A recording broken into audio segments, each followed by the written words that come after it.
안녕하세요. 올해 초 파혼한 20대 후반 여자입니다. 제 파혼 이야기에 많은 사람들이 제가 철부지라서 다행이라고, 제가 조금만 더 똑똑했으면 아마 꼼짝없이 사기 결혼 당했을 거라고 이야기를 해주더라고요. 제 생각도 다르진 않아요.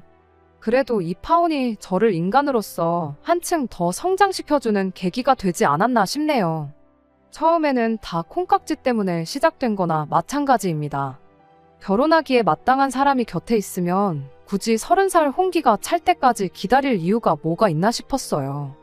그리고 그때까지만 해도 저는 제 남자친구가 그 마땅한 사람이구나 착각 속에 살고 있었지요.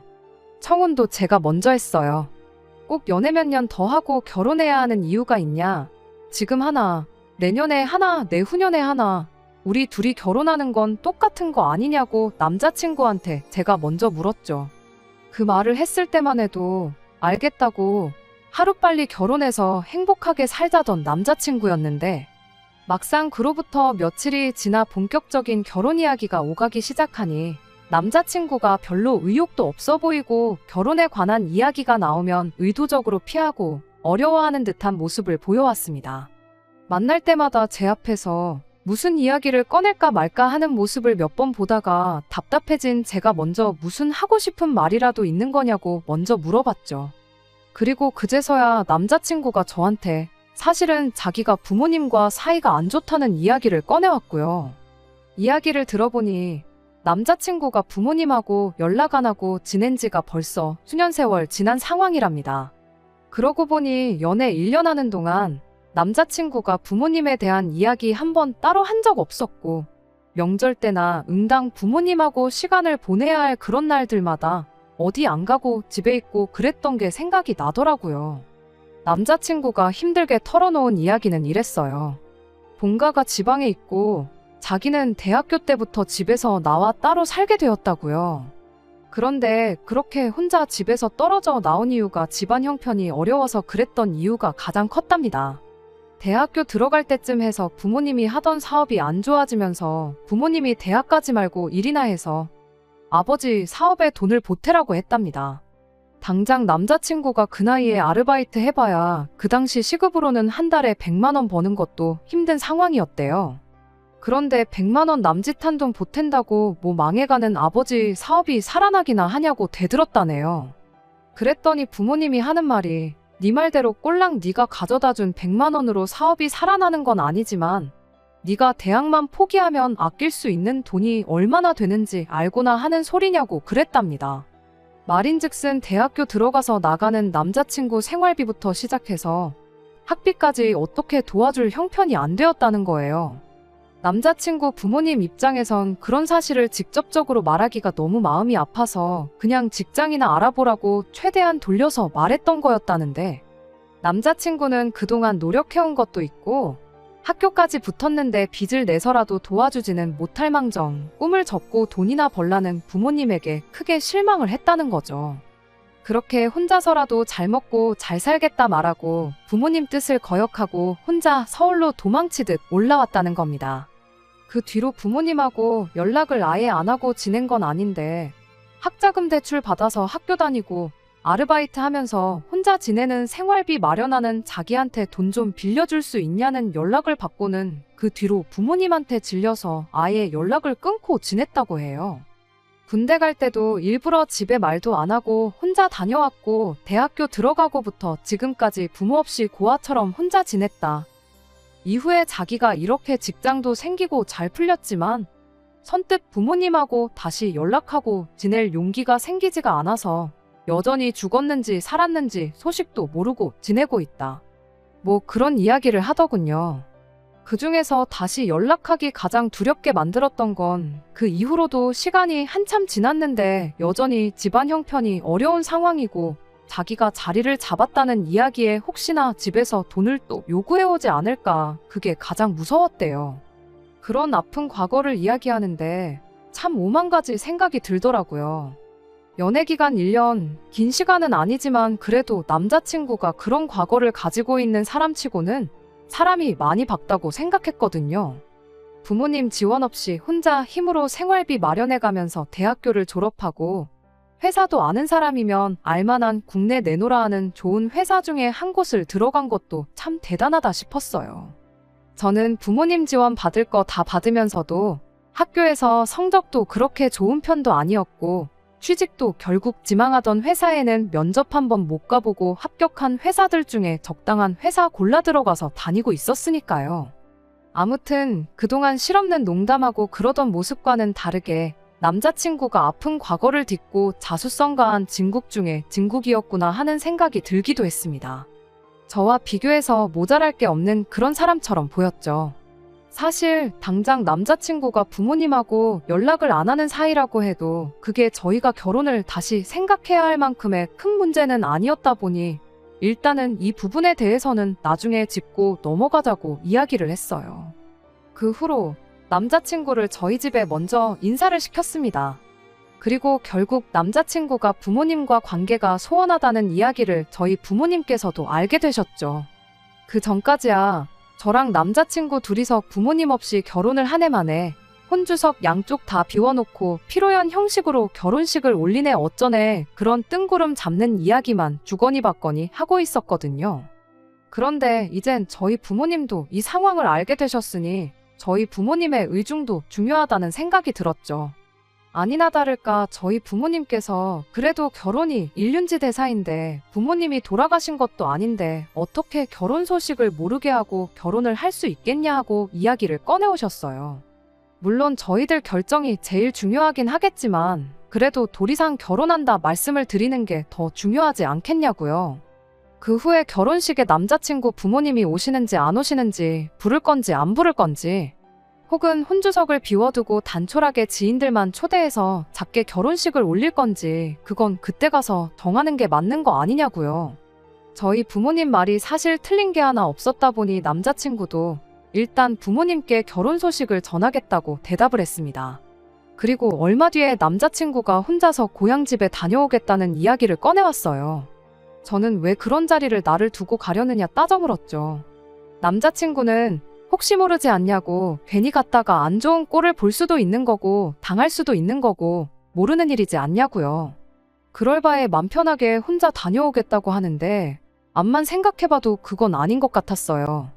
남자친구가 왜 때문에 부모님과 사이가 멀어졌는지 연락도 없이 지내는 건지 뻔히 알게 된 상황에 무슨 꼴을 보고 무슨 꼴을 당한다고 한들 그게 결혼까지 포기하게 만들 이유는 아니라고 생각했거든요. 오히려 내 시부모님이 되는 분들한테 얼굴도 모르고 존재도 모르는 며느리가 되는 것보다는 안 좋은 기억이 남더라도 후회할 일을 하는 것보다야 그게 100번 낫다고 생각했죠.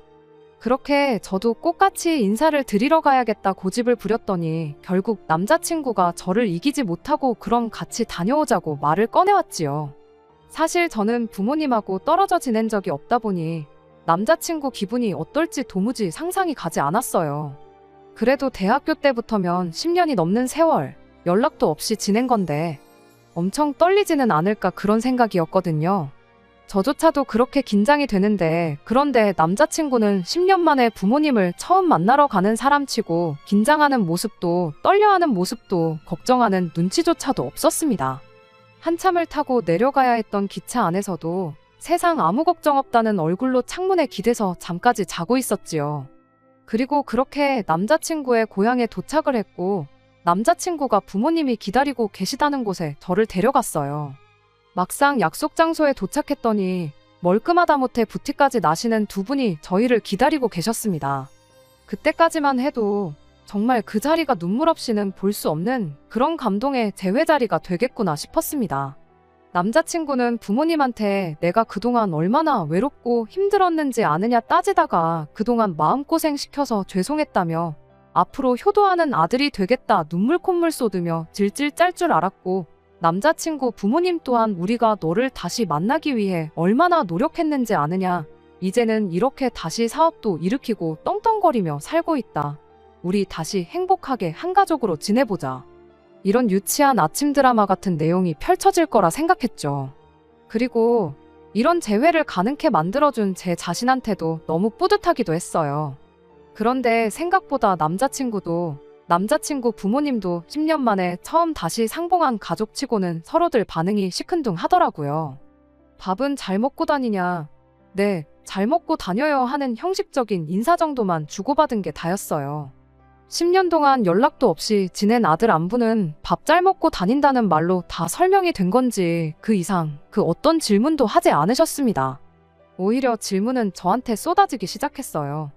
아들 결혼 상대가 궁금하시기야 했겠지만 그래도 감동의 재회를 하는데 그날 주인공은 제가 아니라 남자친구 그리고 남자친구 부모님이라고 생각했는데 이게 다 무슨 일인가 싶었습니다.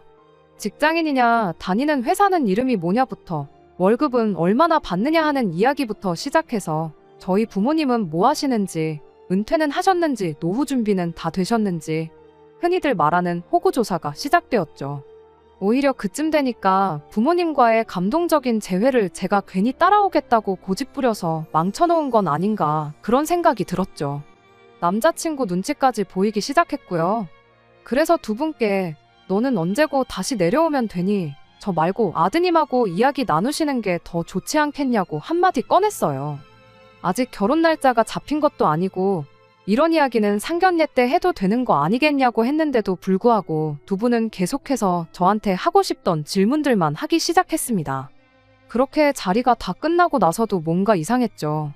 보통 이런 경우에는 부모님이 자식을 기차역까지 배웅해주고 그래도 문내 아쉬워서 떠나가는 기차만 멍하니 바라보고 그럴 줄 알았는데 막상 자리가 끝나니 날 추우니 조심히 들어가라는 한마디 말만 하고 두 분은 기차역은커녕 약속 장소 입구까지도 저희를 배웅해주지 않고 그냥 갈 길을 가셨거든요.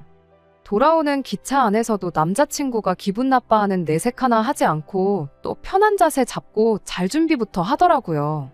그때는 남자친구 부모님이 원망스럽기까지 했죠. 해도 너무하신 거 아니냐고. 뭐 장원급제에서 돌아온 정도까진 아니지만 그래도 그렇게 아들이 혼자임으로 힘든 시기 보내면서 좋은 회사 취직해서 결혼할 여자까지 데리고 금이환영한 거나 마찬가지인데 아들에 대한 관심이 없어도 너무 없는 거 아닌가 싶었거든요. 그래서 남자친구한테 너는 괜찮냐고 부모님이 별로 기뻐하지 않으시는 것 같다고 한마디 건넸는데 남자친구가 두 분이 내색은 안 해도 엄청 기뻐하시는 거라며 설명을 해주기 시작했습니다.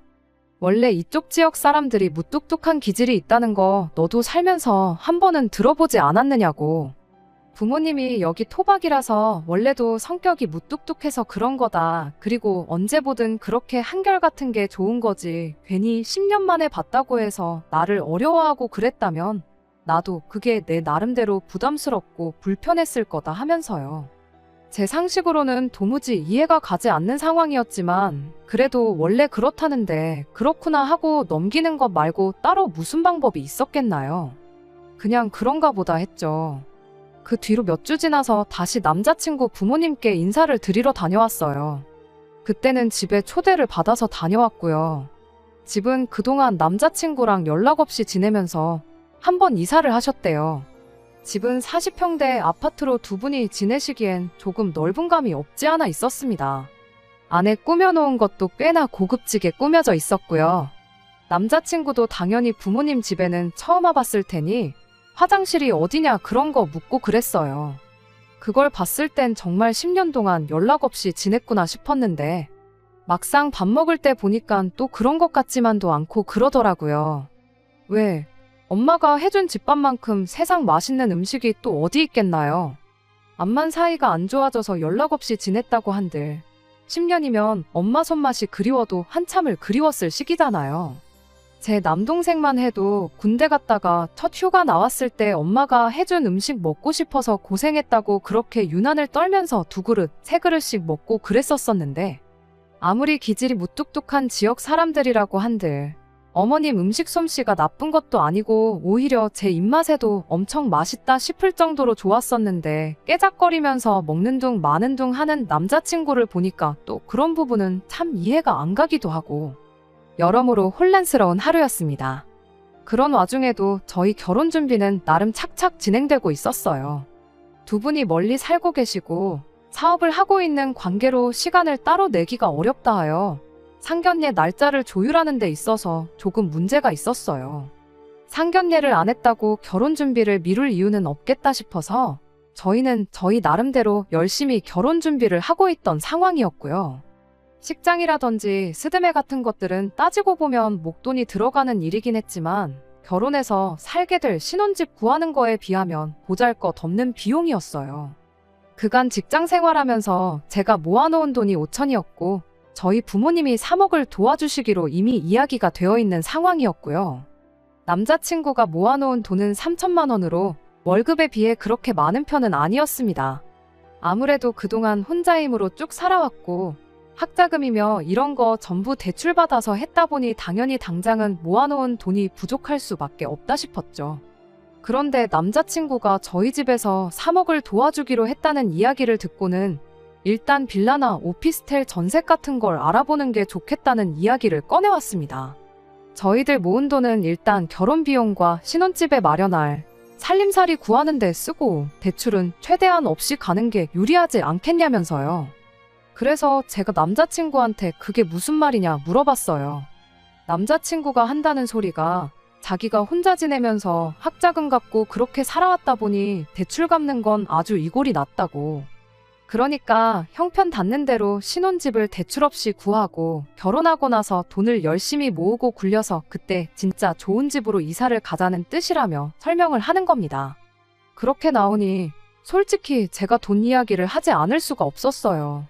솔직히 남자친구 집이 과거에는 어려웠다지만 제 눈으로 직접 어느 정도 여유가 생긴 상황이란 걸 보고 왔었잖아요. 그래도 우리 집에서 3억이라는 큰 돈을 보태주기로 했는데 남자친구 집에서 3억까지는 아니라도 어느 정도 지원을 받는 게 공평하고 어떻게 보면 당연한 수순이라는 생각이 들었거든요. 그런데 남자친구가 단호하게 부모님께는 지원을 받을 생각이 없다며 거절을 하더라고요. 10년 만에 부모님과 다시 관계 회복을 한 건 좋은 일이긴 하지만 문제는 그 관계 회복을 한 계기가 우리 결혼 때문이지 않냐는 이야기를 하더라고요. 무슨 소리를 하는 건가 싶었는데 결혼한다고 10년 만에 다시 부모님한테 연락해서 갑자기 억소리 나는 큰 돈을 요구하면 자기 부모님이 우리를 뭘로 생각하겠냐는 겁니다.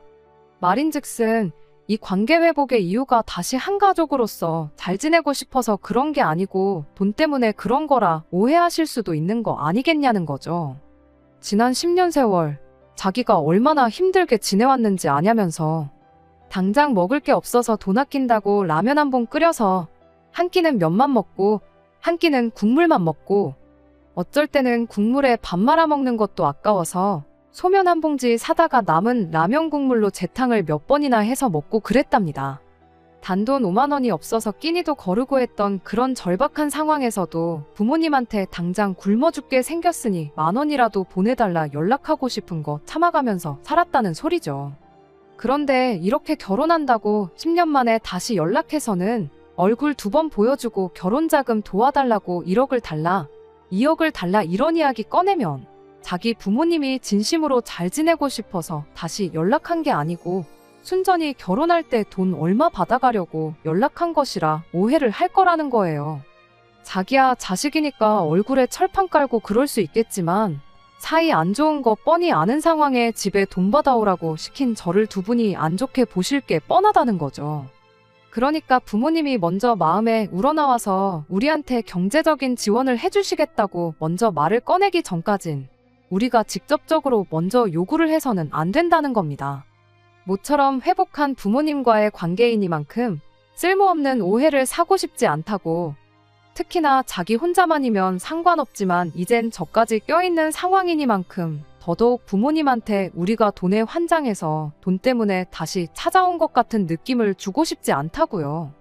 그러더니 여태껏 지난 10년간 부모님 도움 없이 전부 내 힘으로 다 해왔지 않느냐며 분명히 어느 순간엔 우리가 먼저 말을 하지 않아도 부모님이 먼저 저희한테 경제적인 지원을 해주실 것이라는 소리를 해왔어요. 두 분이 원래 사업이 어려워지기 전에 씀씀이가 좋은 분이셨다. 뭐 하나라도 더 해주고 싶어 하시는 분들이고 여유가 있으면 있는 대로 분명히 해주실 분들이니 당장 돈 얼마 지원 못 받는 걸 아쉽게 생각할 것 없다고. 그런 식으로 재차 이야기를 하더라고요. 그때는 느낌이 쎄했다기보다 그럴 수도 있겠다 생각했었죠. 아무래도 시기상 저는 얼굴 2번 내비친 게 전부고 남자친구 또한 저보다 전화 몇 통 더 드렸던 것밖에 없었으니까 말이죠. 상견례도 하지 않은 상황인데 난데없이 예비 처가에서 3억을 해준다는데 부모님은 얼마를 해주실 거냐부터 묻는다면 남자친구 말대로 돈 때문에 연락한 건가 충분히 오해할 수도 있겠다는 생각이었어요. 결과적으로는 그 말을 그대로 믿은 게 저한테는 오히려 득이 되었습니다. 사실 남자친구랑 특히 결혼 이야기 오고 가면서 남자친구의 몰랐던 과거를 알게 되면서 저 스스로 반성을 한 게 많았거든요. 남자친구는 부모님 도움도 없이 저렇게 모든 걸 다 이뤄냈는데 나는 자립심이라고는 눈꼽만치도 없구나. 당장 내가 내 인생에서 부모님을 빼면 나 스스로 뭘 할 수 있을까 하는 자기 반성이요. 말씀드린 대로 저는 부모님의 아낌없는 지원에도 불구하고 학교 성적도 별 볼 일 없었고 취직도 그냥 적당한 곳 한 게 전부였고 심지어 아직도 부모님 집에 살면서 생활비라고 한 푼 드리는 거 없이 편하게만 살고 있었거든요. 결혼도 그렇죠. 내 돈이 아니라 부모님 돈이니까 와닿지가 않는 거지. 3억이 보통 큰 돈은 아니잖아요.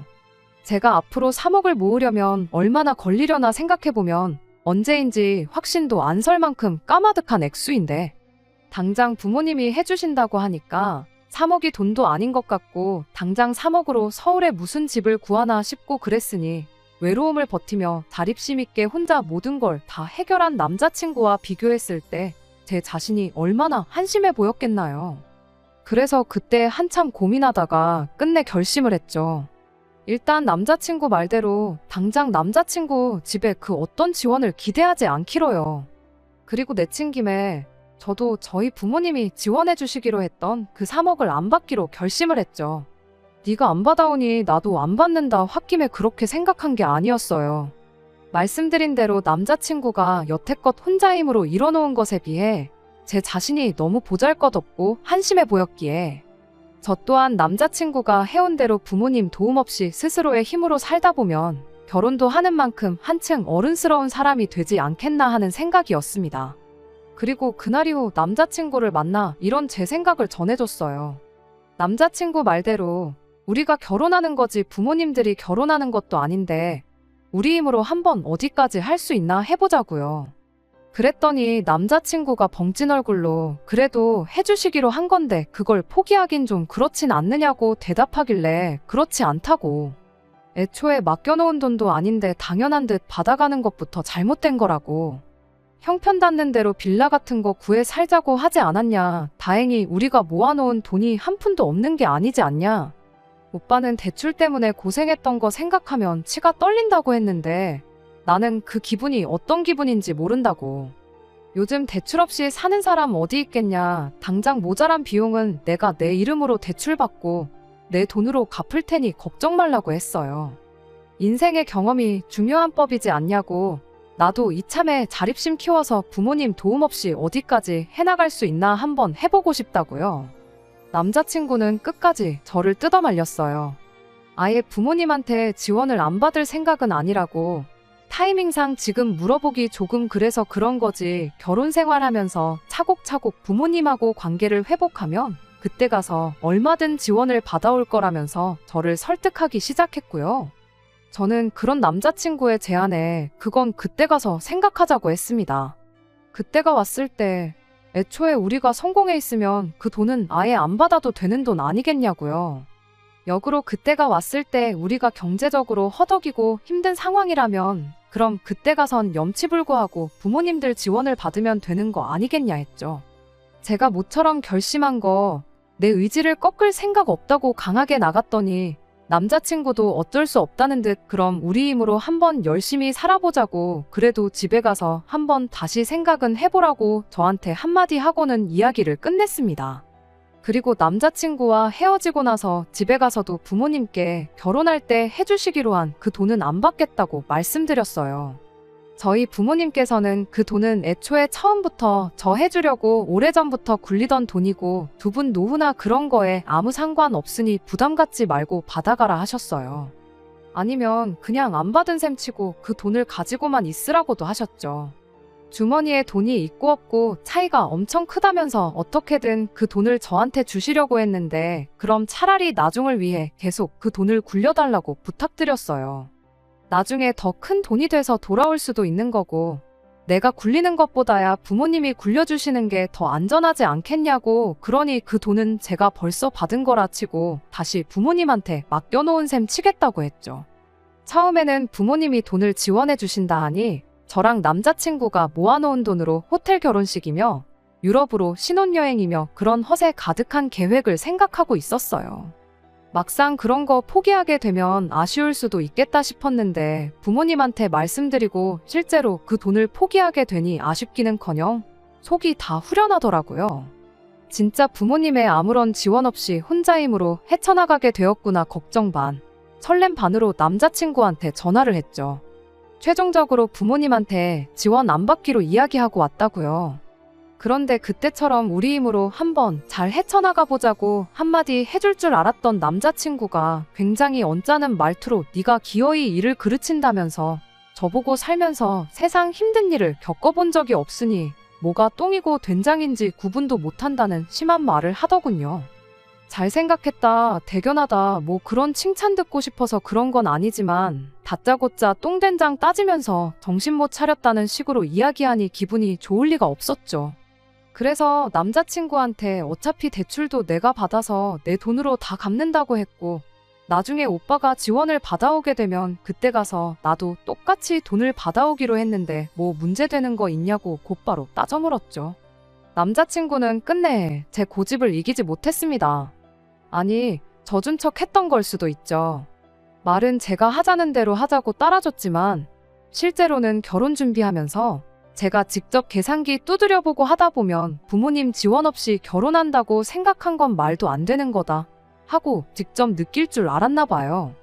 우리 돈으로 자가를 구해서 살려면 대출을 얼마를 받아야 하고 얼마를 이자로 내야 하고 원금은 이만큼씩 나갈 거고 관리비랑 생활비는 대충 매달 얼마씩, 평생 그 집에서 살 것도 아니니까 저축으로 얼마씩, 그런 걸 미리 계산을 해와가지고 제 앞에 들이밀더라고요.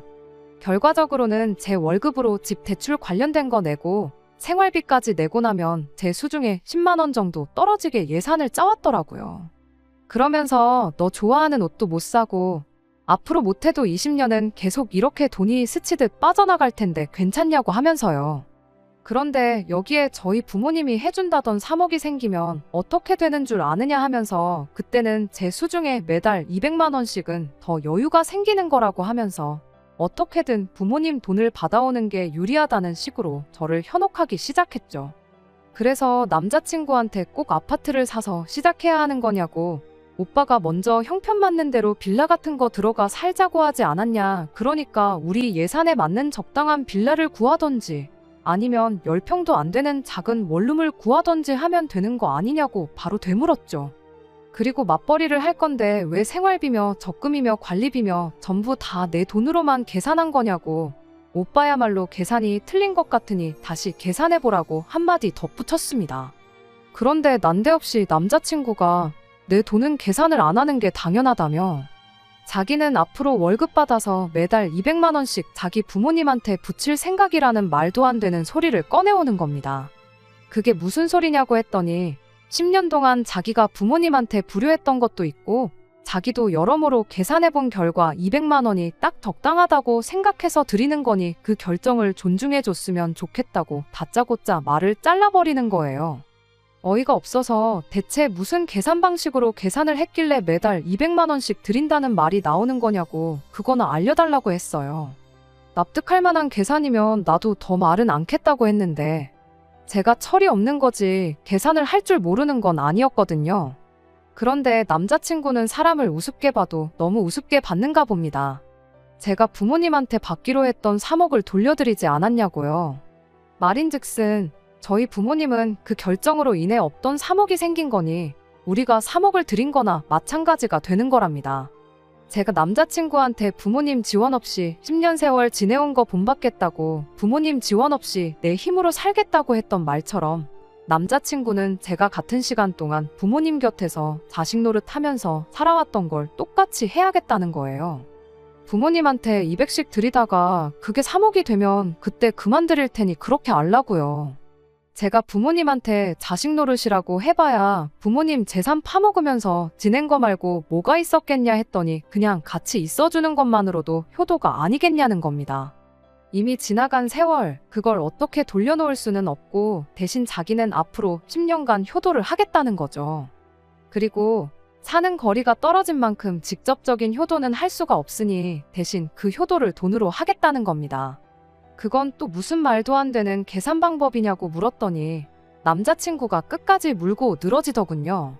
간단한 거라고, 그냥 부모님한테 받기로 했던 3억을 다시 받아오면 모든 게 해결되는 거라고, 그럼 나도 부모님한테 200씩 드리기로 한 걸 취소하겠다고 끝까지 저희 부모님 돈에 집착을 하는 거예요.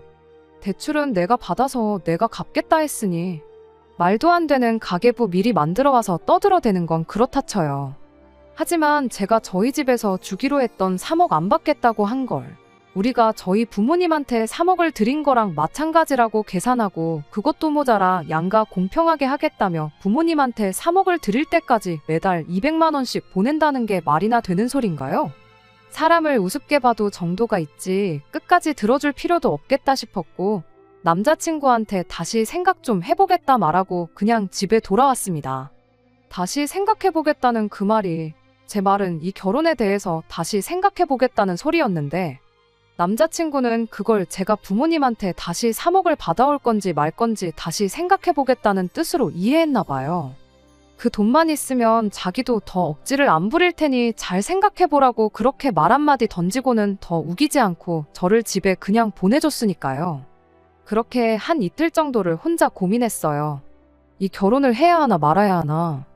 이미 답은 정해져 있던 거나 마찬가지인데 상견례만 안 했지 결혼 준비 거의 다 해놓고 파혼하겠다 부모님께 말을 꺼내기가 조금 그렇더라고요. 그러던 중 이게 다 남자친구가 그 3억을 어떻게든 소나귀에 넣으려고 개수작을 부리는 거라는 확신을 갖게 해주는 일이 있게 되었습니다. 그래도 결혼한다고 미리 찍어놓은 웨딩 사진을 제 톡 사진으로 해놓고 있었거든요. 그런데 저희 회사 거래처에 있는 직원분이 그 사진을 봤었나 봐요. 회사 일로 거래처분을 만나게 되는 일이 있었는데 그분이 저보고 혹시 결혼할 사람이 누구누구냐며 남자친구 이름을 대는 겁니다. 그분이 말해주길 남자친구와 같은 대학교를 나왔대요. 이것도 인연인데 청첩장 좀 달라고 하더라고요. 그러면서 혼자 주절거리길 엄청난 마마보이라서 결혼 같은 거 못할 줄 알았는데 하면서 남자친구 과거 이야기를 해주더라고요. 그런데 마마보이라는 말을 듣고 정신이 퍼뜩 들었죠. 마마보이라는 게 무슨 소리냐고 자세히 좀 이야기해달라고 물었는데 제 반응을 보고는 그분이 조금 부담스러워하는 눈치였어요. 혹시 자기가 입을 잘못 놀렸다가 결혼에 문제라도 생기면 그게 무슨 민폐냐고 말을 꺼리더라고요. 계속해서 그 사람을 닥달해 충격적인 남자친구의 과거 이야기를 듣게 되었습니다. 학교에서 모르는 사람이 없을 정도로 엄청난 마마보이였다고요. 아들 혼자 서울에서 지내는 게 걱정된다고 아예 어머니가 자취방에 따라와서 같이 살았더래요. 같이 술 먹으러 가자고 해도 엄마가 기다려서 안 된다 하면서 다 같이 모이는 자리에 참석을 거의 안 하다시피 했답니다. 조별과제 때문에 남자친구 집에 다 같이 모였던 적이 있었는데 그때는 어머님이 엄청 극성스럽게 우리 아들하고 친하게 좀 지내달라며 먹을 것도 엄청 해다 주시고 과제가 다 끝나고 나서는 우리 아들 좀 같이 데리고 좀 놀아달라며 용돈도 쥐어주시고 그랬다는 거예요. 방학 때는 어머님이 그때 같이 과제했던 조원들을 집으로 초대해서 식사도 하고 그랬다는데 이야기를 듣고도 제 귀를 믿을 수가 없었죠. 남자친구 말대로라면 집안 사업이 망해서 그때부터 부모님과 연 끊고 혼자서 라면 한 봉지로 새끼밥을 먹으며 힘들게 살았을 시기였어야 하는데 그래서 그 분한테 진짜냐고 너무 중요한 일이니 거짓없이 말해달라고 사정사정을 했는데 그분이 못 믿으면 어쩔 수 없지만 아마 그때 놀러가서 찍은 사진이 자기 집 어딘가에 있을 거라고 오늘 퇴근하면 집에 가서 그 사진부터 찾아서 보내주겠다 그렇게 약속을 했어요.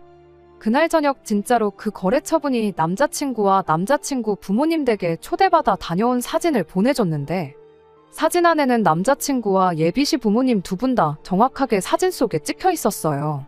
그것도 아주 세상 다정한 모습으로 말이죠. 저는 남자친구에게 곧바로 그 사진을 보내 이게 무슨 상황인지 한번 설명 좀 해보라 했습니다. 남자친구는 제 톡을 받자마자 곧바로 저한테 전화를 하더니 말을 벌벌 떨면서 자기가 다 설명하겠다고 제발 파혼만은 하지 말아달라고 빌기 시작했어요. 그렇게 남자친구의 꿍꿍이를 낱낱이 다 알게 되었습니다. 집안 형편이 어려워졌다는 것도 부모님과 연을 끊고 지냈다는 것도 다 거짓말이었어요. 제가 먼저 결혼 이야기를 꺼낸 게 문제였어요. 그만큼 자기가 유리한 고지에 서 있다고 생각한 거고 결혼할 때 보통 남자가 더 많은 비용을 낸다고 하니 어떻게 자기 부모님 돈이라도 조금 아껴주게 해드리려고 시작한 거짓말이었다네요. 그런데 저희 집에서 큰 돈을 보태준다 하니 그 돈이면 더더욱 앞으로 부모님 손은 벌릴 일이 없겠다 싶었고 그 돈을 제가 부모님한테 돌려드림으로써 그럼 대신 자기 월급을 부모님한테 보내주는 식으로 자기한테 유리한 결혼을 하려고 했던 겁니다.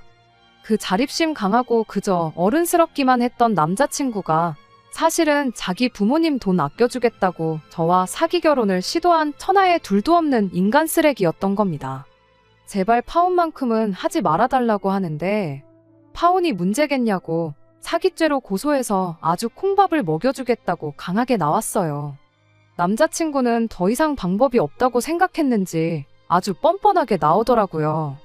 내가 너한테 거짓말을 했을지언정 너한테 그걸로 돈을 뜯어낸 게 있냐? 콩 한 쪽이라도 얻어먹은 적이 있냐면서 적반하장으로 자기를 사기로 고소하면 저를 무고죄로 맞고소를 하겠다는 소리를 하는 겁니다. 그때는 저도 흠칫하기는 했는데 약한 모습 보여주면 안 되겠다 싶어서 저도 어디 한번 해보자는 식으로 강하게 나갔어요. 정말 다행스럽게도 상황이 저한테 유리했습니다. 사기가 꼭 금전적인 피해를 입혀야만 사기가 아니더라고요. 사기 미수라는 게 있는데 사기를 치려던 정황 증거만 있어도 고소가 가능한 상황이었던 거예요. 물론 남자친구 말대로 정황 증거만 있었지 녹취라던가 상황을 완벽하게 입증할 만한 증거가 없었던 게 문제였던 거지요. 다행히 남자친구가 사기 미수로 처벌을 받을 수도 있다는 소리만 듣고 잔뜩 겁을 먹어서 지방에 계신 부모님까지 모셔와 제 앞에 싹싹 빌었고 저도 대충 쿨하게 그동안 만나온 정 때문에 봐준다고 한마디 던져주고 그렇게 저희 결혼은 없던 일이 되었습니다. 작정하고 속이려 드는 사람을 간파할 방법은 없겠지만 제가 너무 서둘렀고 사람 보는 눈도 없었어요. 다른 사람들 말 맞다나 오히려 제가 철이 없던 게 천만 다행이었던 것 같습니다. 조금이라도 이 속 챙기고 했으면 부모님 돈을 돌려드리겠다는 게 아니고 일단 그 돈으로 결혼부터 하고 몇 년 지나 남자친구 집에서 지원을 받아올 생각을 했을 수도 있으니까요. 이번 일을 겪으면서 저도 정신적으로 조금 성숙해진 것 같습니다. 다른 건 몰라도 이제 부모님께 걱정 덜 끼치고 제 앞가림 제가 스스로 해나가는 그런 사람이 되도록 노력하려고요. 끝까지 들어주셔서 감사합니다. 오늘의 사연은 여기까지입니다. 구독과 좋아요, 알람 설정 부탁드리고 더 좋은 사연으로 다시 찾아뵙겠습니다. 감사합니다.